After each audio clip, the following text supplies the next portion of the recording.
television at night, talked on the phone a lot curled up on the seat by her bay window. She didn't seem to go out much. One afternoon, while she was at work, the man called Ben Fry let himself into her apartment. He went through her clothes, her papers, her computer files, and the rest. Her name, he found out, was Penny Morgan. She was 23. Engaged to a young man named David Embry, who was working on his MBA down at UCLA. Her mother and father lived with her younger sister in San Mateo. She wrote a lot of emails to them and to David and to a large circle of female friends. The man called Ben Fry found these emails to be very warm and affectionate. He formed an impression of Penny as an enthusiastic and cheerful person. In photographs around the apartment, he noticed she was always smiling or laughing, her eyes bright and glistening with pleasure. He figured he'd need another 2 or 3 more weeks before he was ready to kill her.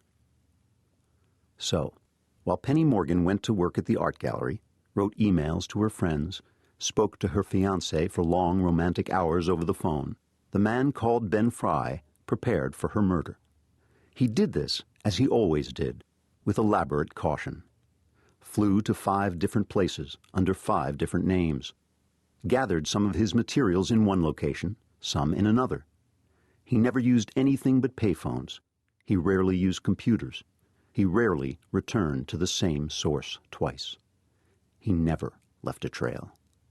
He practiced anonymity like a religion.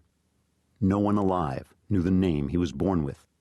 A plain man to look at, he seemed so average he was almost invisible. 35 or so, 5'10" or 5'11", dull brown hair, dull brown eyes, soft, uninteresting features. His body was stooped and pudgy. He didn't look strong, but he had a broad, powerful chest and muscular arms, and he was rattlesnake quick when he wanted to be. He didn't look intelligent either, but he was very intelligent in a relentlessly analytical sort of way. He was always taking a situation apart, examining it piece by piece, calculating the odds of this or that, assessing the possibilities of this or that. He thought it kept him sane.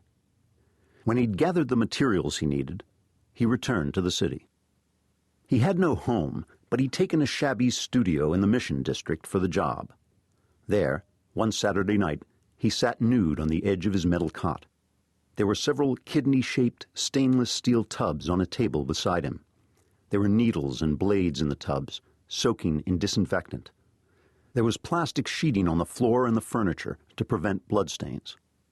He pulled on a pair of surgical gloves, removed a syringe from one of the tubs. It was already loaded with lidocaine.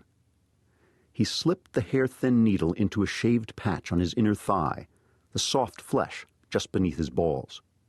He slowly drew the needle out as he pressed the syringe's plunger so the anesthetic would spread through all the layers of his skin. He repeated the process 3 more times. Then, when the area was numb, he reached into another of the kidney-shaped tubs. This time, he drew out a scalpel. The man called Ben Fry paused with the blade in his hand. He closed his eyes. He imagined a tower. He had learned to do this over the years. Whenever he was idle and his thoughts strayed beyond his work and his analytical planning, and he suddenly found himself clutched by some emotion that unsettled him, he would imagine the tower and trudge up into it. He would stand at the top and look out over the parapet, out over the plains below. Down there was the red turmoil of life, purple nakedness and silver tears, agonized cries and pitiless laughter. But in the tower, he felt cool and blue and far away. In the tower, he became himself again. It was a good technique. It worked every time. Every time, that is, but once. He climbed into the tower now. He drew a breath, opened his eyes. Then he pressed the scalpel into the numbed flesh of his thigh and sliced himself open. He let out a strangled grunt. The incision was barely an inch long, but even with the lidocaine, it was agony. His nerves burned white-hot. He pulled out the blade. The wound stayed clean for a moment. Then it began drooling blood. The blood ran down the inside of his leg.